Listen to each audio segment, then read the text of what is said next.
Grieve साध साध सब नेक हैं, आप अपनी ठोरे। जो सतलोक ले जाएंगे वो साधु कोई और।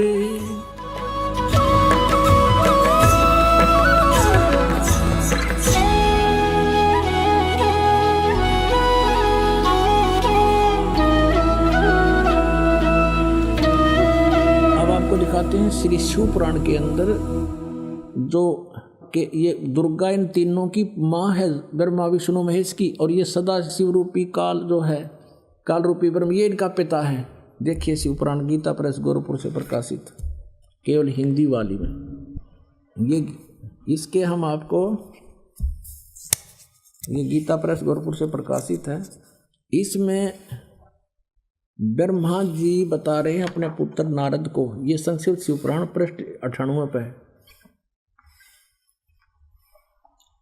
नीचे से अपने पुत्र नारद की यह बात सुनकर लोक पितामह ब्रह्मा वहां इस प्रकार बोले, ये 99 पृष्ठ पर है और ये रुद्र संहिता का 6वां अध्याय है। ब्रह्मा जी ने कहा, ब्रह्मन देव शिरोमणे, तुम सदा समस्त जगत के उपकार में लगे रहते हो, तुमने लोगों के हित की कामना से बहुत उत्तम बात पूछी। ये सब बताते हुए कि सृष्टि की रचना किसने की, यहाँ आ जाते हैं।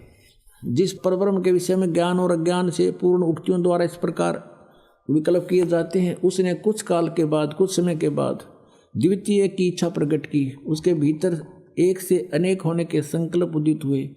तब उस निराकार परमात्मा ने अपनी लीला शक्ति से अपने लिए एक मूर्ति की कल्पना की, और जो मूर्ति रहित परम ब्रह्म है उसकी मूर्ति कौन है? ये 100 पृष्ठ पर पढ़ रहे हम, 100 पृष्ठ पे भगवान सदाशिव हैं। ये काल है सदाशिव। अर्वाचीन और प्राचीन विद्वान उन्हीं को ईश्वर कहते हैं। उस समय एकाकी रहकर स्वेच्छा अनुसार विहार करने वाले उन सदाशिव ने अपने विग्रह से, अपने शरीर से स्वयं ही एक स्वरूप भूता शक्ति की सृष्टि की, जो उनके अपने श्रीअंग से कभी अलग होने वाली नहीं थी। उस पराशक्ति को प्रधान प्रकृति भी कहते हैं। उस दुर्गा को गुणवती माया बुद्धि तत्व की जननी और विकार रहित बताया गया है। वह शक्ति अंबिका कही गई है, उसी को प्रकृति दोबारा फिर कहा है। प्रकृति सर्वेश्वरी और त्रिदेव जननी नित्या और मूल कारण भी कहते हैं।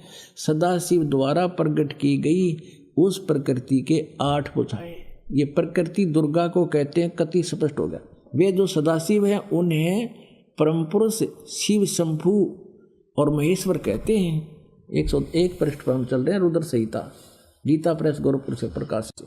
वे अपने सारे अंगों पर भस्म रमाए रहते हैं। उन काल रूपी ब्रह्म ने एक ही समय, ये काल रूपी ब्रह्म है, ये काल रूपी ब्रह्म, ये काल है, काल रूपी ब्रह्म ने एक ही समय शक्ति के साथ शिवलोक नामक क्षेत्र का निर्माण किया। अब मैं क्या बताना चाहता हूँ आपको, वे प्रिय और प्रियतम रूप शक्ति और शिवा, ये पति पत्नी रूप में उस काशी में रहते हैं। देवर से एक समय उस आनंद मन में रमण करते हुए शिवा और शिव के मन में यह इच्छा हुई कि किसी दूसरे की पुरुष की भी सृष्टि करनी चाहिए, जिस पर यह सृष्टि संचालन का महान भार रखकर हम दोनों केवल काशी में रहकर स्वेच्छा अनुसार विचरें और निर्वाण धारण करें। ऐसा विचार करके, निश्चय करके, शक्ति सहित सर्वव्यापी परमेश्वर शिव ने अपने वाम भाग से 10वें अंग पर अमृत मल दिया, यानी दुर्गा के साथ पति पत्नी व्यवहार किया, जिससे वहाँ एक पुत्र की उत्पन्न हुई, एक पुरुष प्रकट हुआ, उसका नाम के रखा। ये 102 पृष्ठ पर, ये रुद्र संहिता। शिव बोले, वत्स, व्यापक होने से तुम्हारा विष्णु नाम विख्यात हुआ, यानी विष्णु और ब्रह्मा और शिव का पुत्र है ये काल रूपी ब्रह्म। दुर्गा इसकी पत्नी है। अब फिर ये यहाँ 6वां अध्याय खत्म होगा रुद्र संहिता का, और 7वें में भगवान ब्रह्मा जी कहते हैं देवर से, तत्पश्चात कल्याणकारी परमेश्वर सांब सदाशिव ने पूर्वोत्तर प्रयत्न करके मुझे अपने दाहिने अंग से उत्पन्न किया। जिस प्रकार विष्णु किया वैसे मैं क्या, मेरा बेहोश कर दिया। पुण्यात्माओं, ये स्पष्ट हो गया कि दुर्गा को प्रकृति कहते हैं। एक भक्त आता ग्वालियर से और बड़ा वैद्य है, वो वैद्य का भी कार्य करता है। और अच्छा एजड आदमी समझदार बुद्धिमान दिखे था, 3 साल से नाम ले रखा और इतना कुछ प्रमाण दास देता है। लेकिन कई बार ऐसा होता है कि अनुपस्थिति भी इसका कारण बन जाती है कि हम पूरे ज्ञान को ग्रहण नहीं करते। तो उसने कहा एक दिन 2 वर्ष नाम ले रखा था, उसके बाद कहता है कि आप गलत कहते हो। एक पत्र लिख कर दिया कि आप गलत कहते हो, दुर्गा को प्रकृति नहीं कहते, मैं नहीं मानता।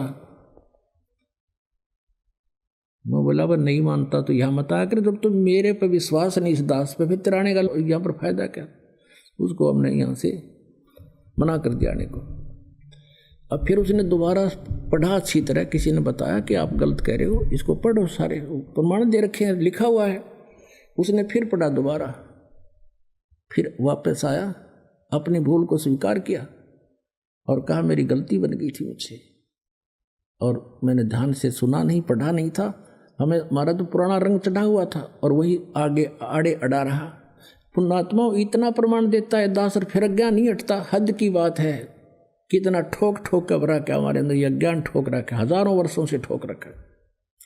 अब हम पढ़ते हैं इस गीता जी को, प्रकृति दुर्गा को कहते हैं और 14वें अध्याय के गीता जी के 3, 4, 5 श्लोक में ये स्पष्ट कहता गीता ज्ञान दाता कि ये प्रकृति यानी दुर्गा तो मेरी पत्नी है, सब जीवों की माता है और मैं सबका पिता हूँ। इसके पेट में मैं बीज स्थापित करता हूँ गर्भ में, तब सब जीवों की उत्पत्ति होती है। और इसी प्रकृति से उत्पन्न तीनों गुण, रजगुण ब्रह्मा, सतगुण विष्णु, तमगुण शिव जी, ये सभी जीवों को कर्माधार से यहाँ बंधन में बांधे रहते हैं। और परमात्मा कहते हैं ये झूठ बोल रहा है, ये केवल ब्रह्मा विष्णु महेश को दोषी बता रहा है। नहीं, क्या बताते हैं? ब्रह्मा विष्णु कहते हैं, ब्रह्मा विष्णु महेश्वर माया और धर्मराया कहिए, इन 500 में परम पंच बनाया, वाणी हमरी लहिए। परमात्मा कहते हैं ब्रह्मा विष्णु महेश माया और धर्मराया कहिए, धर्मराज कहें इस काल को, धर्मराया भी कहते हैं। और इन 500 ने मिलकर ये प्रपंच बना रखा है, वाणी हमरी लहिए। अकेले ब्रह्मा विष्णु महेश दोषी नहीं है। अब हम आते अपने उसी कंसेप्ट के उसी पॉइंट पर कि ये क्या कह रहा है कि अब ऐसा ज्ञान सुना दूंगा अर्जुन, इसको सुनने के बाद फिर कुछ भी जानना शेष नहीं रहेगा। और ये भगत मेरी भक्ति अवश्य करते हैं, हजारों में से कोई मेरी भक्ति करता है, लेकिन उनमें से कोई एक ही मुझे पहचान पा रहा है। मैं कौन हूँ मुझे पहचान नहीं रही है। अब फिर देखिएगा श्री मद् भगवत गीता, ये देखिएगा। अब इसके हम फिर आते हैं 7वें स्कंद में, और इसमें स्पष्ट लिखा है गीता जी अध्याय नंबर 7 के श्लोक नंबर 4-5 में इकट्ठा किया है कि मेरी 2 प्रकार की प्रकृति है। एक तो जड़ प्रकृति, ये जड़ प्रकृति, और इससे दूसरी है वो जीव रूपा, यानी यह प्रकृति दुर्गा है मेरी। और 14वें अध्याय के पुण्यात्मा थोड़ा कंसेप्ट क्लियर हो जाए, क्योंकि बार बार नहीं मिलता है समय जो आज रजा बख्शी भगवान ने। 3, 4, 5 में ही देखिएगा अध्याय नंबर 14 श्रीमद् भगवत गीता, और यहाँ देखिएगा 3रा श्लोक। हे अर्जुन, मेरी महत ब्रह्म रूप मूल प्रकृति संपूर्ण भूतों की यानी प्राणियों की योनि है, अर्थात गर्भाधान स्थान है, और मैं सबका पिता हूँ। मैं उस योनि में गर्भ को स्थापन करता हूँ, गर्भम दधामी, उसके संयोग से इन्होंने कुछ अपना बना रखा है। सब भूतों की उत्पत्ति यानी प्राणियों की उत्पत्ति होती है। 4 में क्या कहा है? हे अर्जुन, नाना प्रकार की शरीरों में योनियों में जितने भी मूर्तियां अर्थात शरीरधारी प्राणी उत्पन्न होते हैं, प्रकृति तो उन सब की माता है, गर्भ धारण करने वाली माता, और मैं बीज स्थापन करने वाला पिता हूँ। 5वें में क्या कहा है? हे अर्जुन, सतगुण रजगुण और तमगुण ये प्रकृति से उत्पन्न, दुर्गा से उत्पन्न प्रकृति संभवा, रजगुण ब्रह्मा, सतगुण विष्णु, तमगुण शिव जी, दुर्गा से उत्पन्न तीनों गुण अविनाशी जीव आत्मा को शरीर में बांधते हैं। ये कहेंगे तो ये रोक रहे हैं तीनों, ब्रह्मा विष्णु महेश कर्मानुसार, और परमात्मा कहते नहीं, ये पांचों मिलकर प्रपंच बना रखा है। हमारी बात को समझ लेना, इनकी बातों में मत आना। अब परमात्मा कहते हैं कि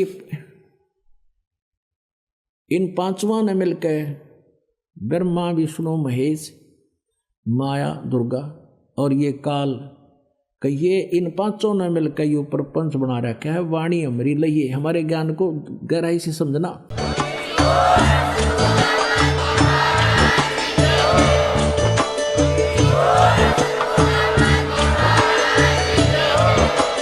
आप सुन रहे थे जगत गुरु तत्वदर्शी संत रामपाल जी महाराज जी के मंगल प्रवचन। अधिक जानकारी के लिए विजिट कीजिए हमारी वेबसाइट www.jagatgururampalji.org। संत रामपाल जी महाराज जी के शुभ आशीर्वाद से पूरे विश्व भर में 500 से भी ज्यादा नाम दीक्षा केंद्र हैं, जिन पर संत रामपाल जी महाराज जी द्वारा ऑनलाइन निशुल्क नाम दीक्षा दी जा रही है। अपने नजदीकी नाम दीक्षा केंद्र का पता करने के लिए संपर्क करें 8222880541।